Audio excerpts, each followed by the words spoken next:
Bonjour à tous! Après avoir vu les avantages et les inconvénients d'un cours en présentiel et d'un cours 100% en ligne, aujourd'hui nous allons aborder ce qui est un peu la bête noire qui empêche la plupart des potentiels futurs élèves à franchir le cap, le prix des formations. Et c'est complètement normal. Le prix d'une formation peut énormément varier, ça dépend du domaine, du professeur, de la renommée, que ce soit du présentiel, que ce soit en ligne, ça dépend les heures de cours. Donc on peut aller de formations qui coûtent 500 € à 3000 € passés. Forcément, ça a un coût qui est assez conséquent. Grâce à la vidéo précédente, nous avons vu qu'un cours en ligne ou en présentiel peuvent être les deux totalement aussi qualitatifs l'un que l'autre. Il en est ressorti cependant qu'un cours en ligne revient généralement moins cher que le présentiel pour des raisons de location, de déplacement, etc. Dans certains domaines, dans certains métiers, il va falloir des mois, voire des années à un élève pour pouvoir amortir le frais de ses études. Que ce soit parce que les études ont été spécialement très chères ou parce que la valeur de chaque contrat qu'il va pouvoir obtenir en tant que professionnel vont devoir être accumulés jusqu'à réussir à obtenir le montant total qu'il a dépensé pour sa formation ou pour ses études. On a cet avantage en tant que wedding planner de ne pas avoir de frais à rembourser pendant des mois ou des années. Généralement, un coût de formation correspond à un seul contrat. Même s'il existe plusieurs genres de contrats, des plus petits qui vont être de la présence de jour J, à des plus grands qui vont être de l'accompagnement de A à Z du couple et de la préparation entière du mariage, il en ressort que même avec les plus petits contrats, en un seul contrat, on a amorti le coût de la formation. Bien sûr que la plupart préfèrent garder leurs économies pour faire quelque chose qui leur plaît. Par exemple, si vous avez une passion, vous allez potentiellement investir un peu dedans. Si vous travaillez beaucoup, vous allez garder vos économies pour partir en vacances. Bien sûr que les vacances en Tunisie, en plein hiver, pour se réchauffer un petit peu avec une température et un temps un petit peu plus clément, c'est sympa. Mais avec vos économies, qu'environ tous les 6 mois quand vous partez en vacances, ce qui vous dit, on va dire 500 € la semaine tous les 6 mois, pour 2 semaines de plaisir ou pour 1 semaine de plaisir, ça va être le même tarif que la formation pour l'année au final. Cependant, ces vacances, même si elles sont super reposantes, vous êtes requinqué après ça et vous êtes content d'y être allé, vous avez découvert des choses, ça vous a reposé, ça vous a changé d'air, changé l'esprit. Ces vacances-là, elles auront aucun pouvoir à long terme. Elles ne vous permettront pas de prendre un nouveau tournant et de vivre votre nouvelle vie petit à petit. Vous continuerez de vous lever le matin pour le rêve de quelqu'un d'autre en vous rendant dans une autre prise au lieu d'investir pour votre propre rêve. Le cap à franchir, il est donc vraiment là. Il faut réfléchir à long terme pour le confort de votre vie. Il ne faut pas le voir comme un chiffre en tant que tel, mais qu'est-ce qu'il y a au bout de cette dépense? Qu'est-ce que je vais en tirer? Je vais gagner de l'argent différemment. Je me sentirai peut-être mieux, plus épanoui, plus heureux dans ma vie, d'être indépendant à mon propre compte et de pas devoir me lever tous les jours à la même heure pour me rendre quelque part. De se dire que je me sentirai peut-être plus en accord avec moi-même dans le cadre d'une reconversion professionnelle. Et puis de se dire que j'aurai à nouveau envie de travailler, je prendrai du plaisir à travailler.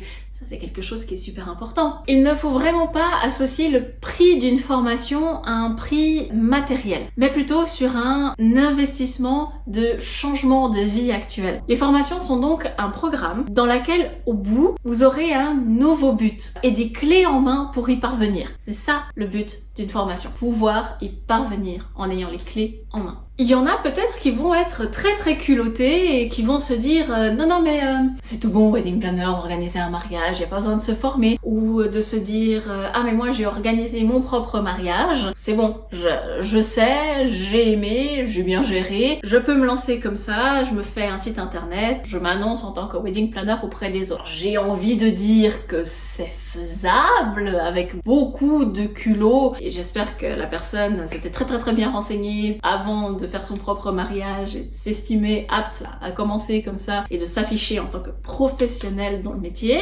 Mais moi, typiquement, pour vous donner un exemple parfait de l'importance de se former, quand j'ai lancé mon agence, malgré mes 3 formations dans 3 langues différentes, il y avait un détail qu'aucune des formations ne m'avait fourni, et j'ai trouvé ça assez dommage parce qu'au final, ça a failli me coûter un contrat et des mauvaises expériences. Mes 2 mariages s'étaient vraiment passés à merveille. Le 3e aussi, concrètement. Mais le feeling avec le couple était très bien passé pendant les premiers échanges. Et puis finalement, plus le contrat avançait, plus la relation se dégradait. Et j'arrivais pas à mettre le doigt sur le pourquoi. En fait, c'était simplement parce que j'avais estimé, à tort, que les mariés n'avaient pas régulièrement besoin d'entendre de mes nouvelles, tant que je n'avais rien de nouveau à leur proposer. Ils avaient envie d'avoir un violoniste qui faisait un répertoire plutôt pop. Ça court pas les rues. Le temps que je réussisse à en contacter quelques-uns pour trouver la perle rare, ça m'a pris un certain temps. Et du coup, c'était un peu ma mission du moment. J'organisais pas trop d'autres choses avec eux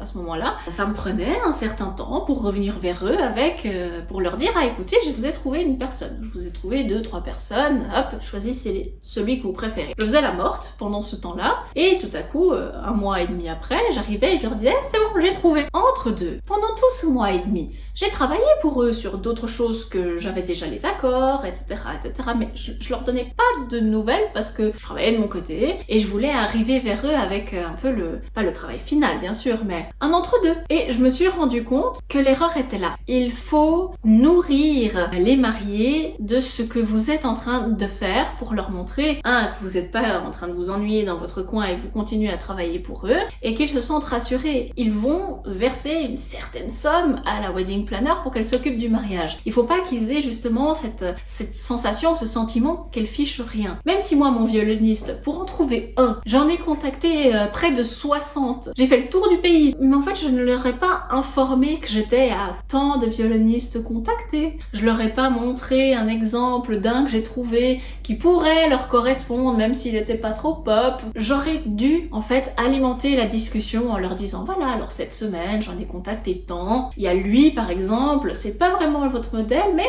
regardez, j'ai pensé qu'il pourrait aussi vous convenir, nanana. Et en fait, progresser comme ça. Et à côté, j'ai organisé ça pour vous cette semaine, j'ai réorganisé ça, j'ai contacté tel et tel pour vous, et vraiment alimenter, montrer qu'on est là, qu'on est présent, qu'on n'oublie pas ce contrat, qu'on a toujours de l'alimentation du projet. L'une des principales choses que j'enseigne dans ma formation, c'est il faut absolument apprendre à être transparent et à communiquer au maximum avec les mariés. Alors ça veut pas dire qu'il faut leur écrire tous les jours, etc. Non, mais c'est que quand vous faites quelque chose pour eux, n'hésitez pas à leur dire là, aujourd'hui, j'ai fait ça. Après, ça va peut-être les relancer sur le sujet, ou accessoirement, supposons, mes fameux violonistes, mes 60 que j'ai contactés, peut-être que si je leur avais envoyé 2-3 exemples de mes 60, ils auraient apprécié un d'entre eux, ils auraient eu un coup de cœur, et même si ça ne correspondait pas à ce qu'ils voulaient de base, pour rester dans l'idée, vous ne sortez pas un accordéoniste. Il y a des fois des bonnes surprises où on voit que le marié se dit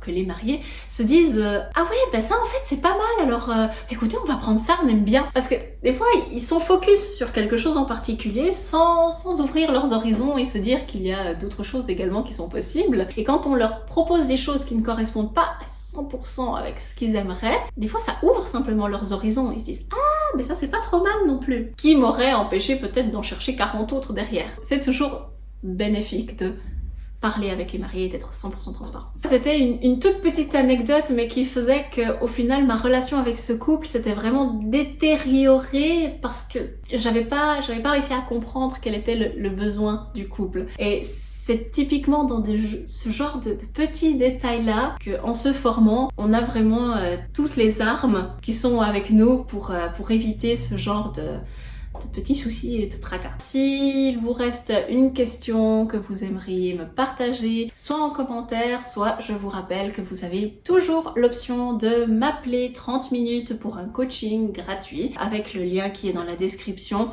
N'hésitez pas, je réponds très volontiers. À bientôt!